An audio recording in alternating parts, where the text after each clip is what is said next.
नमस्कार दोस्तों, आप सभी का मेरे चैनल सरकारी स्टडी में स्वागत है। दोस्तों, आज का वीडियो बहुत ज़्यादा इम्पोर्टेंट है, इसलिए मैं आप लोगों से रिक्वेस्ट करूंगा कि मेरे इस वीडियो को पूरा देखना, क्योंकि आज का वीडियो हर एक वो फ्रेश कैंडिडेट के लिए है जो बिहार में एक जॉब के लिए तरस रहे हैं, जो बिहार में एसडीओ या जेई बनने की उम्मीद पाले बैठे हैं। दोस्तों, आप सभी को पता होगा कि बिहार में किस प्रकार से फ्रेशर कैंडिडेट का गला घोटा जा रहा है बिहार सरकार के द्वारा। और मैं सबसे पहले बोल दूं, क्योंकि बहुत सारे मेरे दोस्तों को जो मेरे चैनल पे लगातार मेरे वीडियो को देखते हैं वो कमेंट करते हैं कि शायद आपके पास भी एक्सपीरियंस है, तो मैं क्लियर कर दूं कि मेरे पास कोई एक्सपीरियंस नहीं है और मैंने भी एज ए फ्रेश कैंडिडेट ही बीपीएससी 2025 के परीक्षा को दिया हूँ। तो दोस्तों, आज मैं ये कहना चाहूँगा कि अब वो समय आ चुका है जहां हम लोगों को एक साथ मिलके प्रोटेस्ट करना पड़ेगा और एक बहुत बड़ा प्रोटेस्ट करना पड़ेगा, ताकि बिहार सरकार को ये लगे कि वो किस प्रकार की नाइंसाफ़ी एक फ्रेशर कैंडिडेट के साथ कर रहा है। हालांकि अगर देखा जाए तो मेरा मानना है कि बिहार सरकार को इसकी कोई परवाह नहीं है। बिहार में इंजीनियर्स को जॉब मिले या ना मिले इसकी कोई परवाह नहीं है। बिहार सरकार केवल अपने कॉन्ट्रैक्चुअल जो एम्प्लॉई हैं उनको खुश करना चाहता है। आगामी चुनाव आने वाला है बिहार में, अभी आप सभी को पता है कि 2025 में बिहार में चुनाव है, तो नीतीश सरकार अपने हर एक कर्मचारी को खुश रखना चाहता है, क्योंकि यही कर्मचारी नीतीश सरकार के लिए पोलिंग एजेंट बनेंगे। कहीं ना कहीं आप सभी को पता होगा कि जितने सरकारी कर्मचारी होते हैं, चाहे वो एसडीएम हो, डीएम हो, टीचर हो या इंजीनियर हो, सबका ड्यूटी लगता है इलेक्शन ड्यूटी। तो अगर आपके कर्मचारी खुश हैं तो कहीं ना कहीं चुनाव आपके तरफ, आपके पक्ष में है। ये बहुत बड़ा रीजन है कि नीतीश सरकार जो है वो अपने कॉन्ट्रैक्चुअल कर्मचारी को जो है वो कहीं ना कहीं नाखुश नहीं करना चाहता है। और इसका बलिदान, इसके लिए वो किसका बलिदान ले रहा है, तो वो फ्रेशर कैंडिडेट का बलिदान ले रहे हैं जो जमकर तैयारी कर रहे हैं बिहार में एसडीओ बनने के लिए, असिस्टेंट इंजीनियर बनने के लिए, लेकिन उनका सपना अधूरा रह रहा है। क्योंकि आप सभी को पता होगा कि अभी जिस प्रकार से पीएचईडी का रिजल्ट आया है, उस रिजल्ट में आपने देखा है कि भाई 400 नंबर में 337 नंबर लाने के बाद भी किसी भी जनरल कैंडिडेट में किसी भी फ्रेशर का सिलेक्शन नहीं हुआ है। तो आप समझ सकते हैं कि 113 सीट था पीएचईडी में, और 113 सीट में से 57 सीट पे जो है वो जनरल कैंडिडेट का सिलेक्शन हुआ है, लेकिन उसमें एक भी फ्रेशर का सिलेक्शन नहीं हुआ, और जो कट ऑफ गया है वो 337 नंबर गया है। तो भाई कितना बड़ा नाइंसाफी है, ये आप सभी को समझ में आ रहा होगा। दोस्तों, मैं ये कहना चाहूँगा कि जहाँ भी आपको दिख रहा है, जो ग्रुप दिख रहा है उसको ज्वाइन करो आप लोग, क्योंकि मैं एक दो का नाम लूँ तो जैसे अब धीरे धीरे क्या है ना, इस मुहिम में कुछ टीचर्स और कुछ जो एजुकेशनल चैनल हैं वो भी अब जुड़ रहे हैं। जैसे आप सभी को पता होगा फॉर्मुलेटर के बारे में, आप सभी को पता होगा अड्डा के बारे में, वो लोग भी अब वीडियो बनाना स्टार्ट कर दिए हैं। तो मैं बोलूँगा कि आप लोग को जहाँ भी जो ग्रुप दिख रहा है वहाँ आप लोग जुड़ो और एक नंबर अपना क्रिएट करो, क्योंकि बिहार सरकार या कोई भी सरकार, कोई भी जो गवर्नमेंट है वो बस नंबर देखती है, वो बस अपना वोट देखती है कि जहां वोट है वहां पे ही वो लोग बात सुनते हैं। आप एक चीज गौर करो कि आखिरकार क्यों नहीं नेता प्रतिपक्ष जो तेजस्वी यादव है वो इस पे आवाज उठा रहे हैं, क्योंकि उनको ही पता है कि यार इन लोगों का नंबर कम है, कुछ नहीं। इसलिए इस प्रकार का प्रोटेस्ट होना चाहिए कि जो सरकार की नींद को उड़ा दे। मीन्स सीधा बात है कि अगर आप इस पे कोई रिफॉर्म नहीं करोगे, इस रूल पे 25% वेटेज वाले रूल पे, तो हम लोग आपको वोट नहीं देंगे। क्योंकि हर एक बच्चा जो अभी कहीं ना कहीं एग्जाम दे रहा है उसके पास वोटिंग का अधिकार तो है ही भाई, 18+ सब है, तो हम लोग वोट नहीं देंगे। इसलिए 25% रूल को चेंज करना ही पड़ेगा गवर्नमेंट को। और पता है दोस्तों, जो अभी 2025 में एग्जाम हुआ है उसके बारे में अभी आप सभी आप सब लोग एक वीडियो देखे होइएगा जिसमें बताया गया है कि 25% वेटेज के बारे में 19 अगस्त को सुप्रीम कोर्ट में डिस्कशन होगा। एक वीडियो बहुत तेजी से वायरल हो रहा है। मेरा यह कहना है दोस्तों कि ये सरकार इतना इंटेलिजेंट है, इतना तेज है कि वो अभी क्या होने वाला है, चुनाव आने वाला है, तो वो कोशिश करेगा कि चुनाव से पहले इसका रिजल्ट हम दे दें। और एक बार अगर रिजल्ट आ गया तो फिर कोई स्टे कुछ नहीं होगा उस पर, वो रिजल्ट कायम रहेगा। और फिर इतना बड़ा मौका जो भी है ना, 1040 पोस्ट जो है वो हाथ से निकल जाएगा। और बिहार सरकार में आप सभी को पता है कि इनका कोई कैलेंडर नहीं है बीपीएससी असिस्टेंट इंजीनियर के लिए। इनका कैलेंडर है कंबाइंड बीपीएससी के लिए, इनके पास कैलेंडर है, इनके पास टाइम है, इनके पास सब कुछ है, लेकिन यहाँ पे असिस्टेंट इंजीनियर के लिए इनके पास कोई कैलेंडर नहीं है कि हाँ 2026 में एग्जाम होगा या 2027 में एग्जाम होगा। अरे भाई बता दो कि चलो ठीक है 2 साल बाद एग्जाम लेंगे, ठीक, बच्चे उस प्रकार के माइंडसेट से रहेंगे। लेकिन मैं आप लोगों से ये कहना चाहता हूं कि अगर ये 2 साल बाद भी एग्जाम होता है या फिर से दोबारा कभी 3 साल बाद 4 साल बाद कभी भी एग्जाम लेता है, अगर ये 25% वाला रूल रहा तो उस टाइम भी बच्चे रोएंगे। अभी जो बच्चे इस बार एग्जाम दिए हैं, हो सकता है बहुत सारे बच्चे अगले बार भी एग्जाम दें और उस टाइम भी वो फ्रेशर ही रहेंगे, क्योंकि अब क्या है, ये कॉन्ट्रेक्चुअल बेसिस पे तो बहाली करेंगे नहीं, क्योंकि अभी 1040 सीट अगर भरेंगे ये, उसके बाद फिर ये कॉन्ट्रैक्ट बेसिस पे जॉब निकालेंगे नहीं, तो फिर जो फ्रेशर है उनके पास तो कौन एक्सपीरियंस होगा नहीं। उस टाइम भी आज से 3 साल बाद भी आप एज ए फ्रेशर कैंडिडेट ही काउंट होंगे। और सबसे बड़ी बात मैं एक बताता हूं, जो बहुत इंपॉर्टेंट बात है, इस बात को समझना। अभी कोई डेटा नहीं है ऑफिशियली कि हाँ 3000 बच्चे या 5000 बच्चे कितने जो है वो एक्सपीरियंस वाले कैंडिडेट थे। एक एग्जांपल के तौर पे मैं लेता हूं कि अगर मान लीजिए जो 40,000 फॉर्म फिलअप हुआ उसमें 5000 बच्चे एक्सपीरियंस वाले रहे होंगे। अब इस 5000 बच्चे में सपोज दैट कि चलो इस बार 1000 बच्चों का सिलेक्शन हो जाता है, मैं मानता हूं, या 800 का सिलेक्शन हो जाता है, फिर भी क्या होगा, 4000-3500 एक्सपीरियंस वाले फिर बच जाएंगे। और फिर यही एक्सपीरियंस वाले जो आगे फिर बीपीएससी का वैकेंसी आएगा फिर ये फॉर्म डाल देंगे। और आपको पता है इस बार जिनका होगा भी ना, वो डिपार्टमेंट इंप्रूव करने के लिए कि हमको बेटर डिपार्टमेंट मिले, हमको आरडब्ल्यूडी मिले, हमको आरसीडी मिले, तो इसके लिए फिर से वो फॉर्म भर देंगे और फिर से उसका बेनिफिट ये लोग लेंगे। और सरकार सोई रहेगी, सरकार को कोई मतलब नहीं है, क्योंकि वो देना ही नहीं चाहता है फ्रेशर कैंडिडेट को जॉब। उनका मानना है जाओ भटको, दूसरे स्टेट में जाओ जॉब लो, ये कंडीशन है बिहार सरकार की। इसलिए इस बार चुनाव होना है और इस चुनाव में नीतीश सरकार को कहीं ना कहीं ये तमाचा लगना चाहिए कि वो जो नाइंसाफी हम इंजीनियर्स के साथ कर रहे हैं, जो भी फ्रेश कैंडिडेट हैं उनके साथ अगर ये नाइंसाफी करेंगे तो फिर वो कोई भी लोग उनको वोट नहीं देंगे दोस्तों। और मैं ये एक और बात कहना चाहूंगा कि ये जो सिलसिला है ना, ये समाप्त इंडलेस सिलसिला है, ये इनफाइनाइट मींस एक पूरा जनरेशन जो है ना, ये कॉन्ट्रेक्चुअल बेसिस के चक्कर में बर्बाद हो जाएगा, इसमें कोई डाउट नहीं। हो चुका है, बहुत सारे ऐसे लोग थे जो 2025 में अपना आखिरी बार बीपीएससी एई का पेपर लिख चुके हैं, और बहुत सारे ऐसे लोग होंगे जो अब अगला टर्म होगा उसमें उनका आखिरी हो जाएगा और फिर भी कॉन्ट्रेक्चुअल बेसिस वाले का संख्या नहीं कमेगा।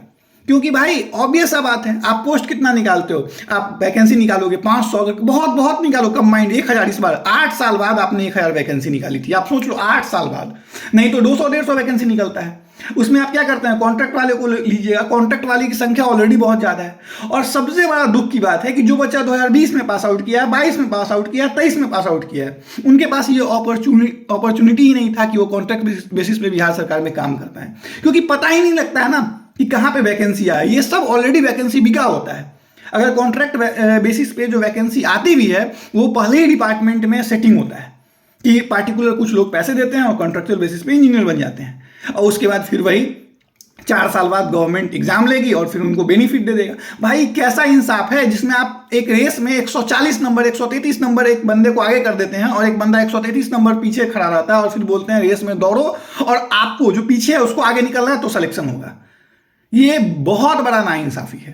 और मैं एक और बात कहना चाहूंगा कि चूंकि क्या होता है ना कि बच्चे को लगता है क्या कि जो बहुत सारे लोग हैं कि यार हमारे बदले दूसरा कोई आवाज उठाएगा, दूसरा कोई दूसरा बच्चा जो होगा वो तो प्रोटेस्ट में भाग ले रहा होगा। बिल्कुल नहीं, हर एक आदमी इस प्रोटेस्ट में भाग लीजिए। भाई आपको जैसे लेना है, आप सरकार के खिलाफ, सरकार के अगेंस्ट बोल के एक वीडियो बनाइए, उसको जहां जिस भी सोशल मीडिया पे डालिए, क्योंकि ये क्या होता है ना, जब वीडियो आपका वायरल होगा तब लोगों को पता चलेगा कि हाँ इस मुद्दे पे भी बातें हो रही है। इसलिए मैंने आपको बोला था कि ये वीडियो देखना बहुत जरूरी है। और अगर आप नहीं बना रहे हैं वीडियो तो आप वीडियो को, जो भी वीडियो आपको इस प्रकार का दिख रहा है उसको वायरल कीजिए। और एक जहां भी आपको ग्रुप दिख रहा है जो कि फ्रेश कैंडिडेट ने बनाया है और जहां पे कुछ अमाउंट बोला जा रहा है डोनेट करने के लिए, ताकि चूंकि आप सभी को पता होगा कि लॉयर भी हायर करने के लिए पैसा लगता है। भाई यहाँ पे सुप्रीम कोर्ट में एक लॉयर लाख रुपए एक दिन का फी लेते हैं। तो भाई हम लोग अपने पास तो कोई पैसा है नहीं, तो ऑब्वियस सा बात है ग्रुप बना के थोड़ा कंट्रीब्यूशन से बड़ा अमाउंट इकट्ठा करना पड़ेगा, और ऐसा हो रहा है। इसलिए आपको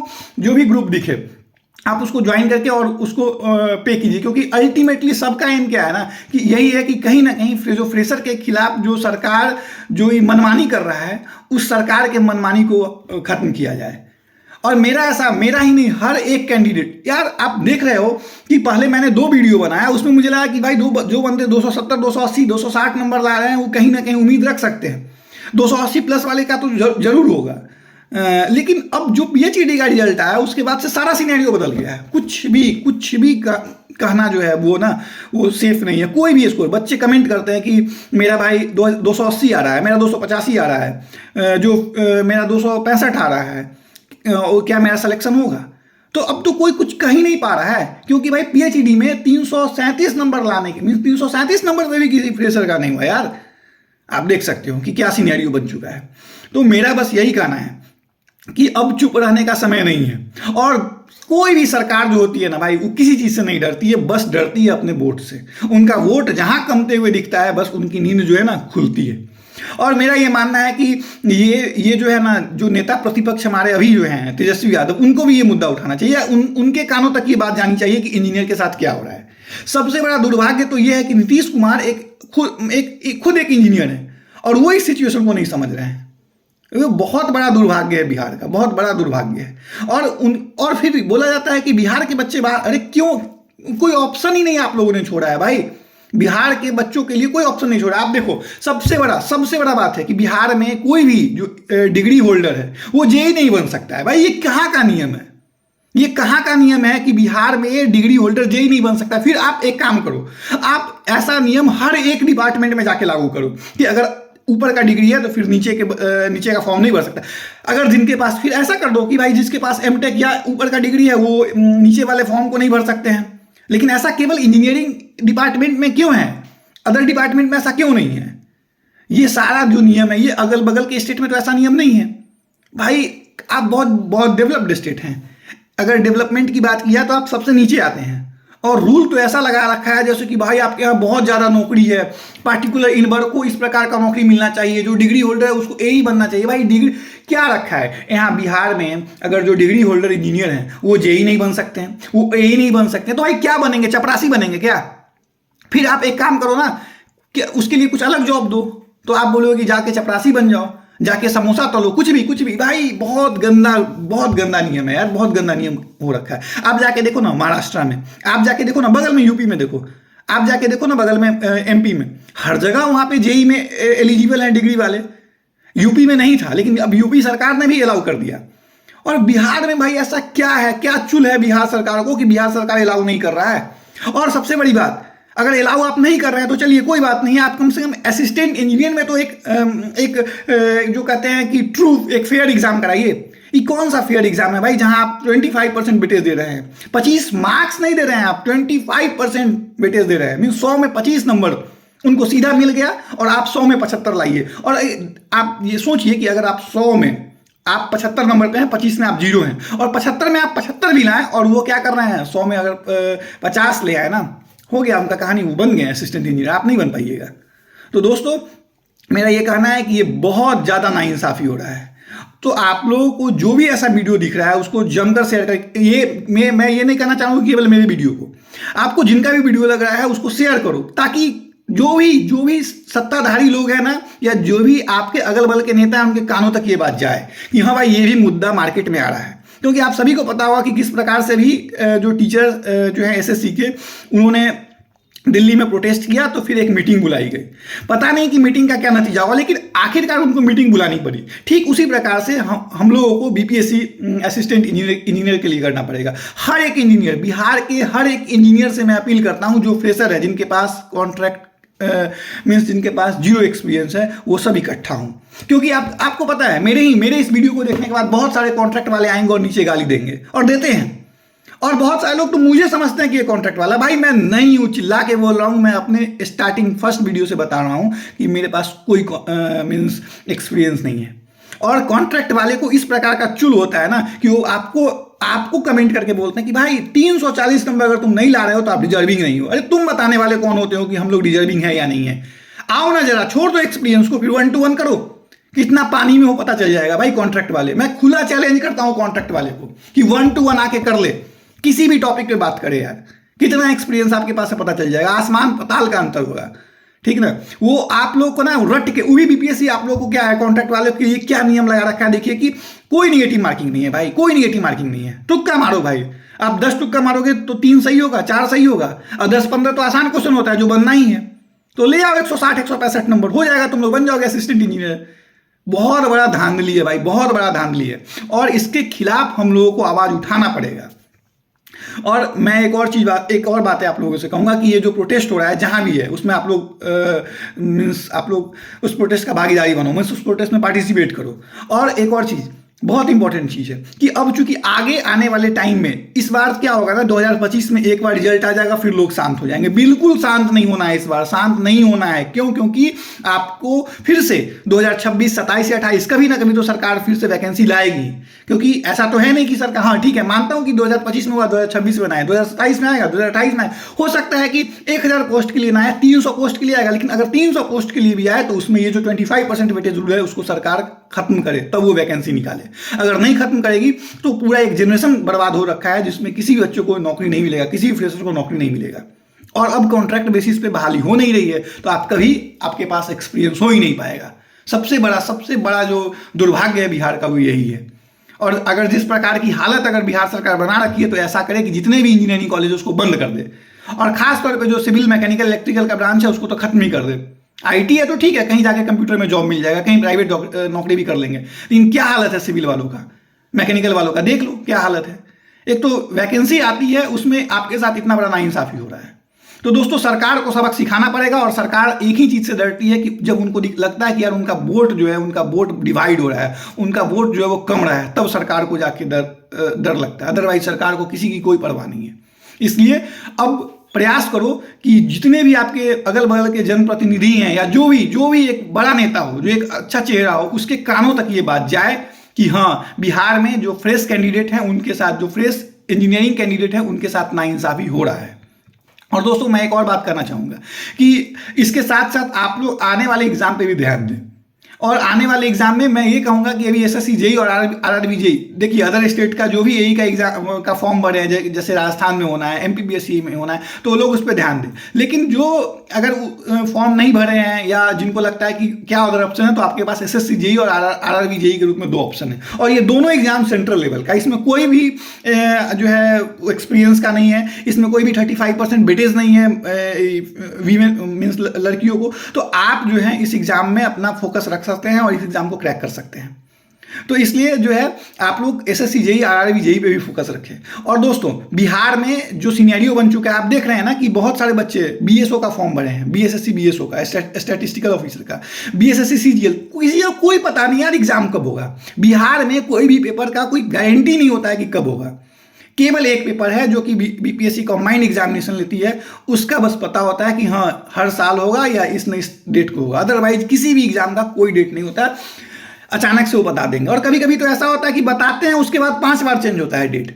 तो भाई जो लोग सोच रहे हैं ना कि बिहार में हम बीएसओ का एग्जाम क्रैक कर लेंगे या सैनिटरी, यार ये सब एग्जाम कब होगा किसी को कुछ नहीं पता है। इसलिए अगर आप तैयारी करना चाहते हो तो करें, लेकिन उसके साथ पैरेलल में आप लोग मेन एक दूसरे ऐसे एग्जाम का तैयारी करें जो शेड्यूल्ड है कि वो एग्जाम होना है। तो एसएससी जेई जो है वो शेड्यूल है, आरआरबी जेई का भी नोटिफिकेशन आ जाएगा इस बार, तो वो भी शेड्यूल हो जाएगा। इसलिए आप लोग उस पर जरूर फोकस करें और जहां भी लगता है आप लोग जरूर आवाज उठाएं। और मैं तो ये बोलूंगा ना कि आप ऐसा करें ना कि अगर जिसको जिस मीडियम से लगता है, आप ट्विटर पे कंपेन करें, आप वीडियो बनाएं, कुछ भी करें, लेकिन ये आवाज जो है रुकनी नहीं चाहिए। लगातार आवाज आप लोग उठाएं बीपीएससी में फ्रेशर के साथ जो नाइंसाफी हो रही है उसके खिलाफ। और दोस्तों अगर मेरा ये वीडियो आप लोगों को पसंद आया तो मेरे वीडियो को जमकर शेयर करें ताकि लोगों तक ये पहुंच पाए। और ये ना बड़ा नॉर्मल तरीके से वीडियो बनाना कि नहीं कट ऑफ ये जाएगा वो जाएगा, ये बंद करे भाई, बंद करे। अब सख्त मीन्स एकदम हार्ड लैंग्वेज में कि भाई तुम अगर मेरे लिए काम नहीं करोगे मैं आप लोगों को वोट नहीं दूंगा, और वोट नहीं दूंगा नहीं, वोट बिगाड़ूंगा भी आप लोगों का। जो परिवार में जो लोग हैं भाई इनको बताओ कि क्या परेशानी हो रही है, क्यों वोट देंगे ऐसे सरकार को, नहीं देना है। और जो ऑप्शन है उसमें भी तलाशो कि भाई कौन सा ऑप्शन हमारे लिए सही है। क्या आपके नेता प्रतिपक्ष जो है तेजस्वी यादव वो आवाज आपके लिए आपकी बातों को सुन रहे हैं, या क्या उन तक आपकी बात पहुंच पा रही है?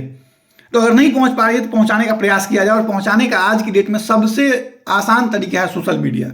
आपको पता है ना कि एक कोई आता है, नाच लेता है, गा लेता है, वो वायरल हो जाता है, ठीक, वो पूरा एकदम नेशनल क्रश बन जाता है। क्या हम लोग का आवाज नहीं हो सकता? क्या हम लोग वायरल नहीं हो सकते हैं? क्या हम लोग की बातें नहीं पहुंच सकती है सरकार तक? पहुंच सकती है। इसके लिए जरूरी है कि हम लोग यूनाइटेड रहे और जहां भी जिसका वीडियो दिखे भाई उसको शेयर करो। अगर लग रहा है कि हाँ बंदा बात सही बोल रहा है उसको शेयर करो, जरूरी नहीं कि वो हम हो या कोई और हो, जिसका भी वीडियो आपको दिख रहा है उसको शेयर करो। दोस्तों उम्मीद करता हूं कि मेरा ये वीडियो आप लोगों को पसंद आया हो। अगर पसंद आया हो तो मेरे चैनल सरकारी स्टडी को सब्सक्राइब करें और मेरे वीडियो को लाइक और जमकर शेयर करें। Thank you for watching my video.